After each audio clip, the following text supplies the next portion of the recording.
Hello, everyone. It is Monday. It is news roundup time yet again. The final news roundup of the year. This time next week, we will be in 2023, and we'll probably have a whole list of news. Well, honestly, I don't know.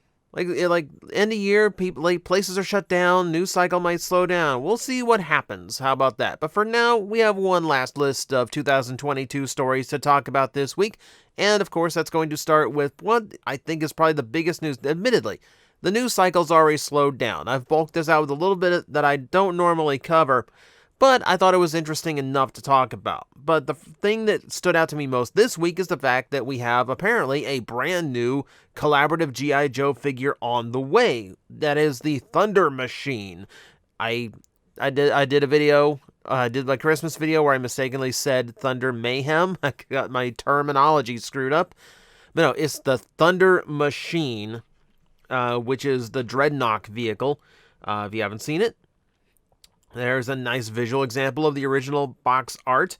Apparently, this thing is going to be redone into Soundwave, which, considering it's a primarily blue vehicle, is probably a really nice choice and is going to be a little bit smoother than Megatron and Bumblebee was. So I got those for Christmas. They are deeply flawed, but they are still fun and they're still enjoyable for doing their own thing. It's a weird pair, but I'm glad to see that the two did well enough that they're actually going to continue it. I'm really hoping for, I'm actually really curious. I've looked through G.I. Joe vehicles, and there's not a lot that would fit the scale that they go for with these, but I'm hoping, fingers crossed, they really go for something really cool here. Yeah.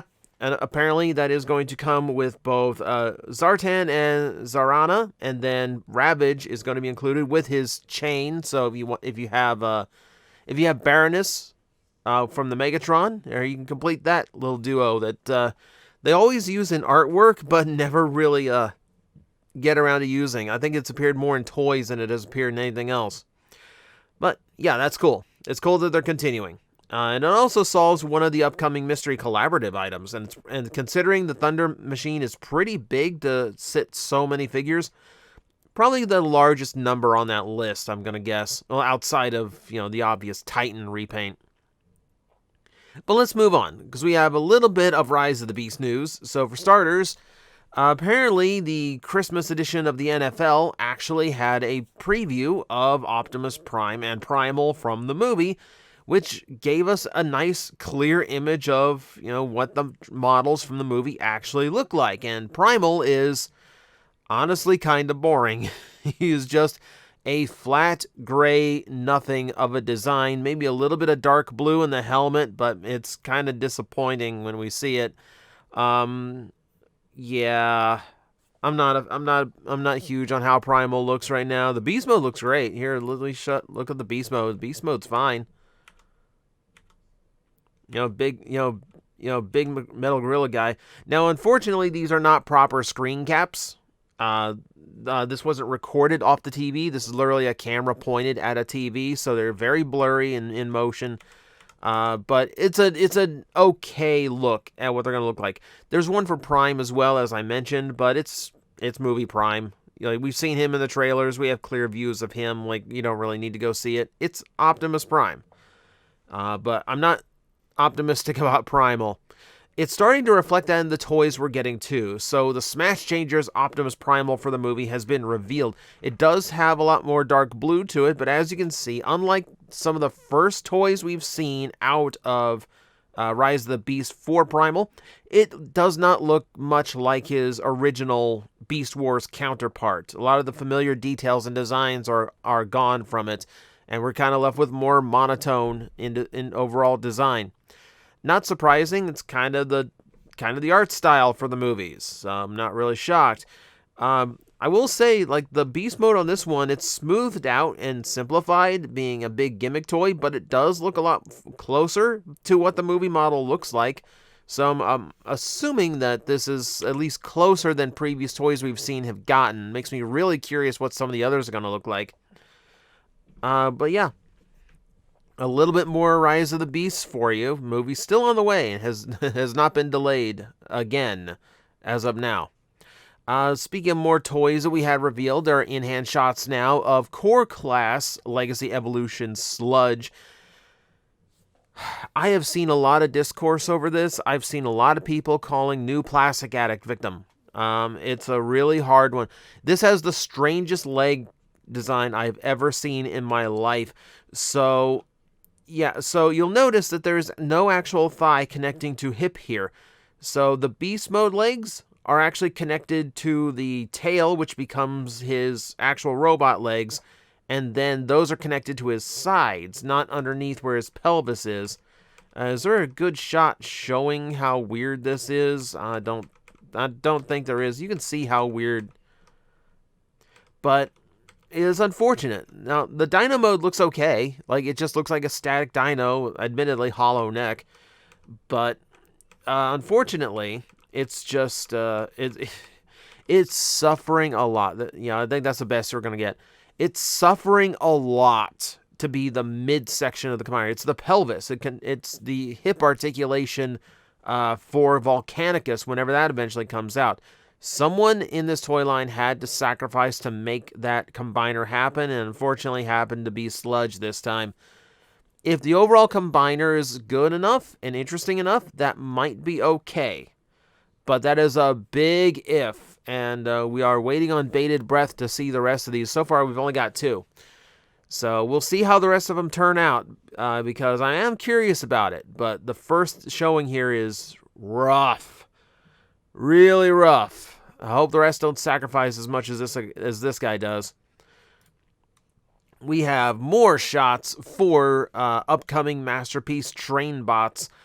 This one's showing about as complete a package as we've gotten so far. There you see, the 4 released or announced ones already combined. The mystery ones still in silhouette. But we also see them with their gray prototypes. And here we actually get some info on the overall designs and how they look. Weird to me that MPG-05 is in this artwork form, but MPG-06 is already in gray proto. Little bit odd. It's also the first time we get to see his sword, which is going to come packed with 05, I believe.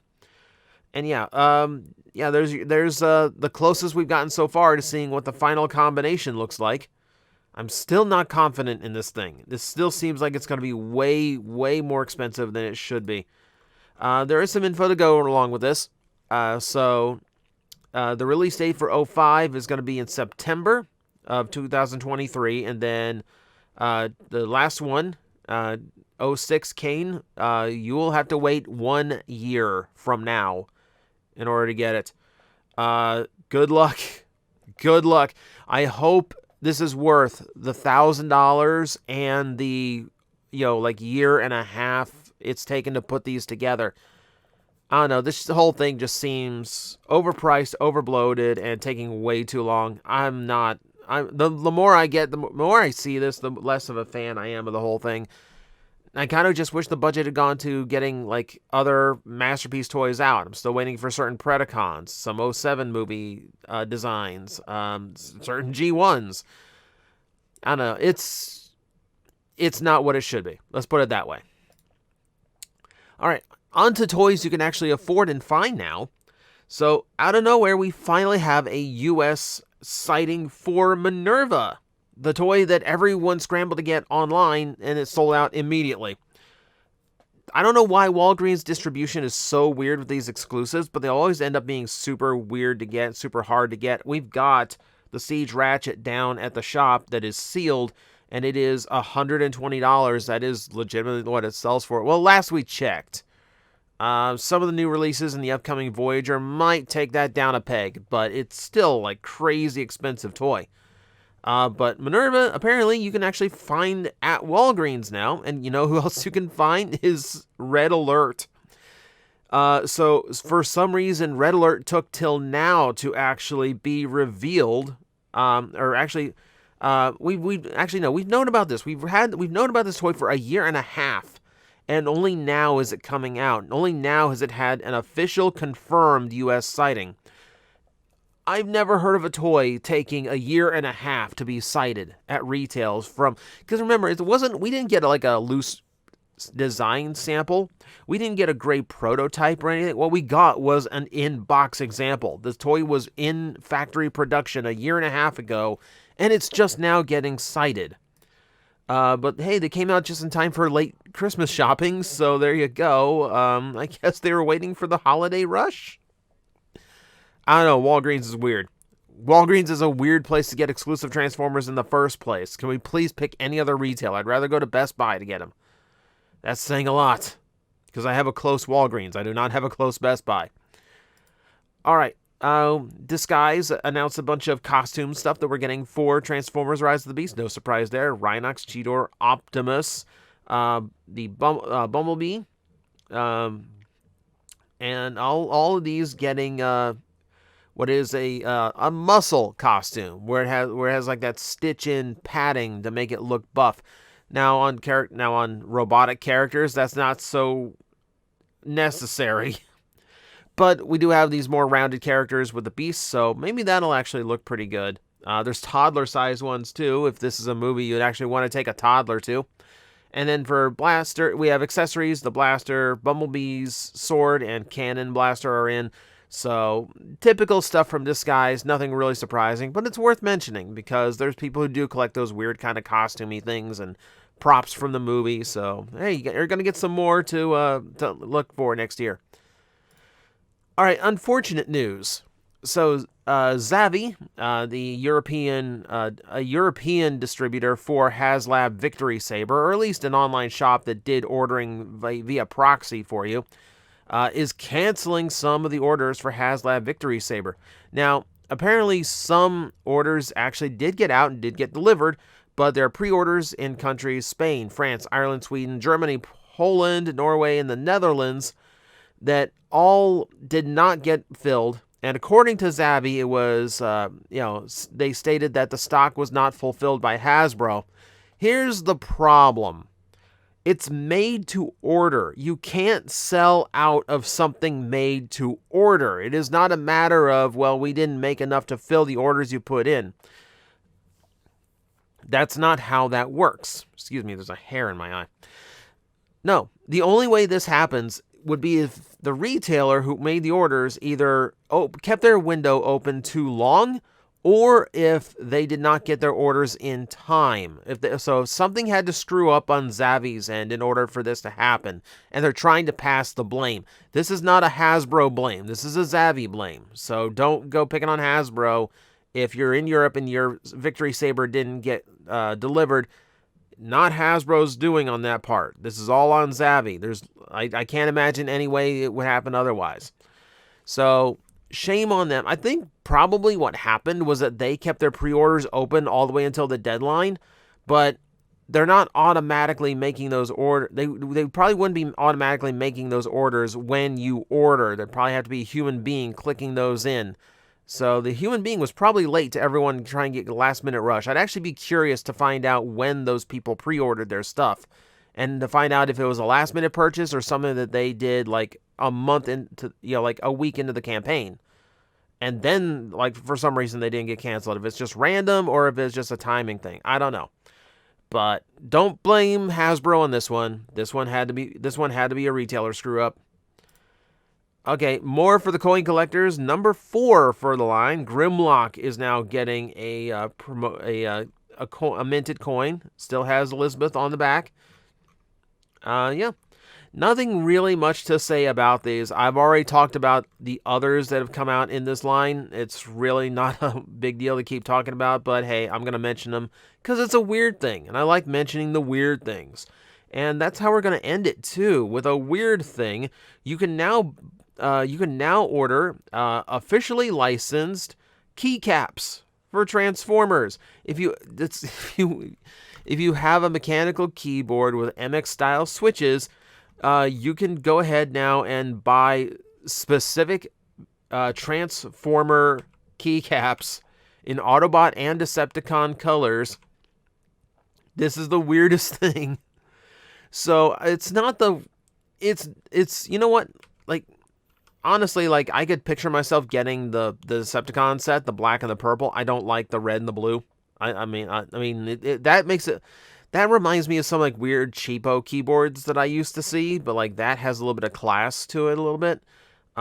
What I think is actually really cool about this is that the Cybertronics language is actually printed onto the keys. So there's all those times where they'll print things in Cybertronics, in the comic books, in the cartoons to do Easter egg things, and it's always like someone had to painstakingly go through and type those out, like translate those bit by bit.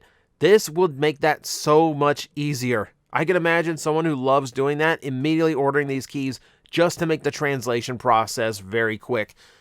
So there is a use for it. It's silly, but there is a use for it. Also, there's no Enter key anymore. It is a heroic Autobot or an evil Decepticon. There's no Shift key anymore. It is a Transform key, which, considering what the Shift key does, I think is kind of clever. But that's going to be it for this week's news roundup. A lot of weird stuff. And yeah, not a whole lot of like huge things to go on about. So it's actually a pretty short news roundup, which I think is appropriate. Kind of mellow end of the year type thing. So, thank you guys for watching. Thank you to everyone who, I'm doing that contest for the Beastbox Reaper figure. Go check that video if you haven't seen that or entered yet. But a lot of people who have sent messages saying like, yeah, you're my news source for Transformers these days. I'm like, that's, I only talk, unless it's huge, I only talk about like one news cycle a week. But I do appreciate the people who do tune in specifically for that. I hope you learned a few things for the week. I hope you found something you're going to look forward to as it comes out. So, thank you everyone for watching. I hope you enjoyed, and I will see you next time. Guys, I am facing the most powerful enemy any YouTuber can face, the algorithm, and I need your help to defeat him. Hit the like button, hit the subscribe button, hit the notification bell, and leave a comment. Every time you do, we attack that algorithm and we drive it back until it can no longer defeat this channel. Thank you very much.